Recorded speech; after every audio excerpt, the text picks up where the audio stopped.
Hi, this is Jeremiah, and you're listening to Big, Diverse, and Black. Today's segment will be labeled as Lethal Ignorance. I will be covering a somewhat sensitive topic with the whole, at this point, Black Lives Matter movement with the recent death in New York City of Mr. Neely. So just note that topic will be brought up. I guess trigger warning as it is. And so I guess let's just jump in. I'm not gonna lie, I'm just somewhat disturbed right now, and I don't really know how to phrase my thoughts, so forgive this kind of rambling of sorts, but just I have to go into what I believe is my personal thoughts, and it is, of course, concern and fear. My biggest concern is that a life was taken by a not authoritative figure, not a police officer, I mean, and that's very disconcerting for, in my mind, the future, that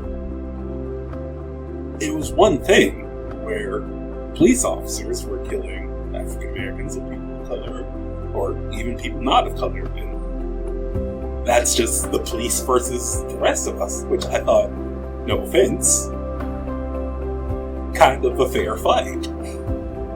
I mean, not really, but just understandable. I understood the status quo of sorts.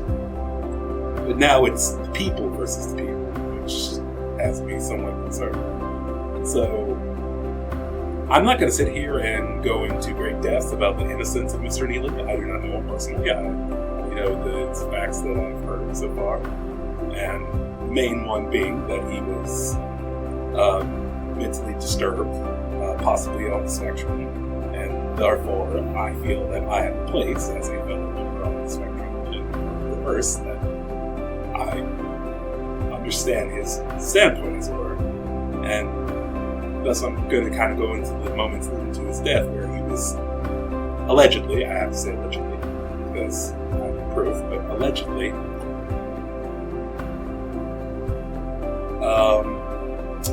acting erratically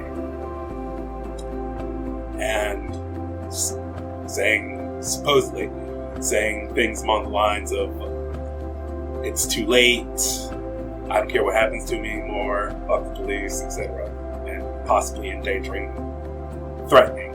Technically, we don't know if he was ever endangering, but threatening other participants in the subway's lives.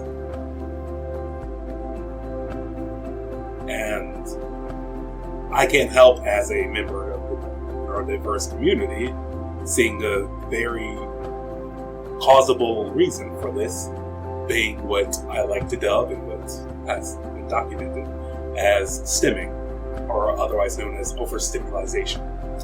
In this case, or what I believe, I don't know, obviously, but when a person is overcome with such emotion and stimulations from the atmosphere of the setting, the people around them, or just the situation at hand, it can cause them to become overstimulated and thus act out in ways.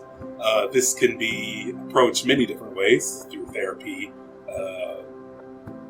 and typically by the act of stimming, and this is usually done by some kind of activity done with the body, such as waving your hands, rocking back and forth. There's countless ways of stimming out there, but I guess one actively is also to yell at a crowded subway. And in such, I just have to be somewhat concerned that the first action after someone seeing someone stimming, which can be very, very scary, I'm not gonna lie, especially for someone who's never seen someone stim before. Such a weird action of them waving their hands around, acting erratically. This is not something that you see every day. So if you've never known this action, it would seem very strange to you. But at the same time, it's almost a helpless plea of sorts to try to get your emotions in check. And so,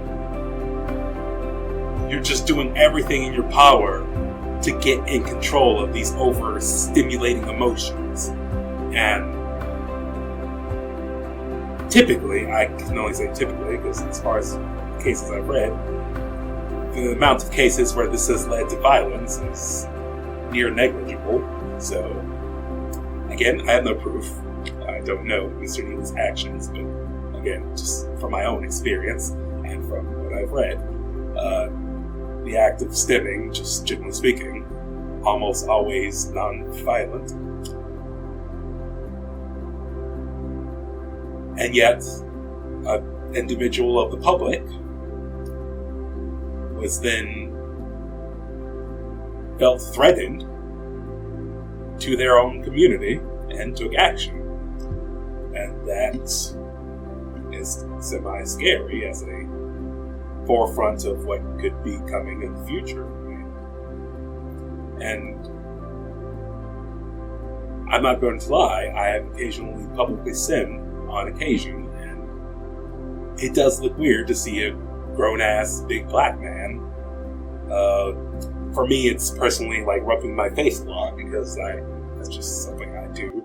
Or I want to grab a nearest, it's weird to say, but I need pressure for me. So, like, I need to be, like, under pressure. So, as a youth, the first thing I would do is grab a chair to kind of put the chair on me to, like, just apply the most pressure to my body to kind of constrict myself a little bit and to onlookers, this was the strangest fucking thing in the world, and I can just imagine it. But to me, I just needed to just feel this pressure to overcome this overstimulation. And just, as an onlooker, I do understand that this can look threatening, and yet I can't help but ask, because I can't do anything but ask that you look into these things and see that it is possible. I'm not saying that it is, but in some cases it is possible that the person is stimming and, in all sense of the word, begging for help, essentially, and just trying to get their emotions in check, and just trying to stabilize themselves. And such an action to be dealt with lethal force, especially by another citizen, let alone the police, is scary. And so I, as a somewhat tentative person, have to ask not to be punished, but to beg to become an ally of the mentally ill and the neurodiverse, because that's just a scary forethought. I can be persecuted. And to go on about Mr. Neely, supposedly had multiple criminal records, which I'm just going to go into my own personal backstory, because this is the only thing I don't know Mr. Neely. I can't say anything about him, but I have to question, when does the line fall for me? Like, when am I a danger to society? If you ask anybody that knows me, they will say, Jeremiah can't hurt a fly. He's a pussy-ass bitch. That's... If you get in a fight with him, you win. That bitch gonna knock the fuck out. Okay? That's just how it's gonna go down. And if I threaten a kid, they even know, like, can you fight? I'll be like, yeah, I can fight. And then they'll see that little tremble in my feet, just kind of, and then they'll go, damn, this pussy ass bitch. And even they'll know it. I'm just not a fighter, but I am mentally ill / neurodiverse / on spectrum / I guess that's all slashes in there. So, am I a danger? And I think I do have a criminal record. Back in elementary school, a bully had made fun of one of my friends, so I chased him around the playground. Playground, is that what they're called? Yeah, playground, for like 20 minutes. And of course, being a big black man, they felt the need to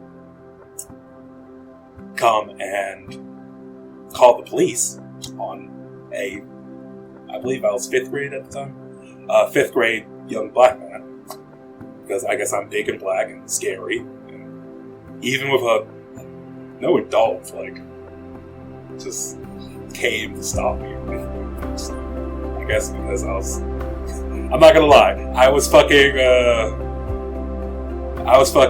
what's the name? Michael Myers in this kid. And, you know, it's a slow, like, imagine a big fat kid following you for 20 minutes as you just run around the playground. Like, I'm gonna get you, but at my own slow ass fucking pace. And, like, no adults ever stopped me, but they felt the need to call the police. And so I just had to question if I have a criminal record. And am I still accountable for that criminal record not 20 years later? Am I still a threat? Have I not atoned for that sin? And so, does that make me a threat then? Does that mean you need to use the part on me because there was a criminal record of someone? And so I just have to bother asking, when does the line be drawn between any kind of record on a person and the use of lethal force on said person? Especially one that's neurodiverse / on the spectrum / mentally ill. And that's just a scary question to ask, because I personally have no input in this. I don't get to make my side of whether or not I'm, like, what's the term? If I'm friendly or not. Because you can take action before I can explain myself, because I'm, again, in this case, overstimulated. And just, again, I don't know how to explain what stimming is like. Because it's just so much going on at once. And especially in loud places. And especially in crowded places. And especially in uncomfortable places. And I'm not saying this is Mr. Neely's case, but I'm just speaking from my own experience. I went to a gaming conference, BlizzCon, and I went to go see the Foo Fighters, I believe, in 2013. Let me look at my poster. I'm pretty sure that was the year Foo Fighters was there. And I went to go see their concert, and it was incredibly uncomfortable for the most part, because there's just these loud noises, these bright lights. I'm surrounded by a bunch of people, and it was just hella uncomfortable until they started playing My Hero, in which case, one of my favorite songs by the Foo Fighters ever. I was jamming the fuck out then. Again, just until then, that was just so uncomfortable, because I was just stimming the entire time. It was so horrible of an experience, because everything was going on at once, and it was just too much for me at the time. And so I need to stress for everyone to know just the borne out signs for someone stimming, for someone who's and stimming is not necessarily bound to someone on the spectrum or someone that's neurodiverse. This can also happen in regular as neurotypicals / the mentally ill / anybody. If you ever felt just overwhelmed by a situation, that's stimming, and it can happen anywhere, anytime. And you know, I assume as an average Joe, how just overwhelming it can be. And so I have to ask that people go out and learn about these situations, because again, the fact that you can see me possibly stimming, I don't know, but just if it looks like a duck and quacks like a duck, and you see me stimming and feel that you need to take out my life is terrifying. Because I'm, in all honesty, a helpless duck in this situation. and you're seeing me as a threat. And I don't know how to not seem a threat. And so I have to, in my rationale right now, in the calm manner I'm speaking, ask that you better yourself by not being ignorant to the different kind of people out there. And this actually goes into a small allegory short story that my aunt posted on Facebook at the time. I'm sorry I can't find the exact wording because this was posted in like 2020, and she makes a post every 5 days, every day, 5 times a day, and I wasn't about to go back to a timeline for 20 years, so sorry. Essentially, it goes something along this line of, due to COVID, a single mother had lost her job. And this is all a hypothetical situation, by the way, but just it explains the whole situation. A single mother had lost her job due to COVID, and and companies letting her off. This, of course, led her to not have enough cash or money for her rent, in which case she was evicted. This, of course, meant that her and her 2 kids had to live in the car. This led to someone, a kind bystander, seeing her kids in the car and calling the police. This then led to the police arresting her, getting her kids sent to the foster care system, and her being powerless to affect it because A, she's jobless, B, she's homeless, and C, she's living out of her car, which is not a place for the kids. And all this started from the fact that she lost her job due to COVID, in which case she had no power over it whatsoever. And rather than anybody, and again, social workers didn't have the capability to get her an instant job, to get her back on her feet, but in which case, she's now helpless. Her kids probably lost in the foster care system, which we all know how well that goes half the time. And now she's alone without her kids. Who knows how her kids are doing? No power to get back the kids. And homeless in her own car, arrested possibly with a felony, and trying to get a new job in a pandemic-ridden climate. And it perpetuates this whole issue of you're not addressing the issue. In which case, she lost her job and needs a new job. Instead, you're punishing her for something way out of her control. In which case, I feel, in this case with Mr. Neely, same situation. You just have a man, again, I have to assume, being overstimulated, and essentially killing him because you perceive them to be a threat.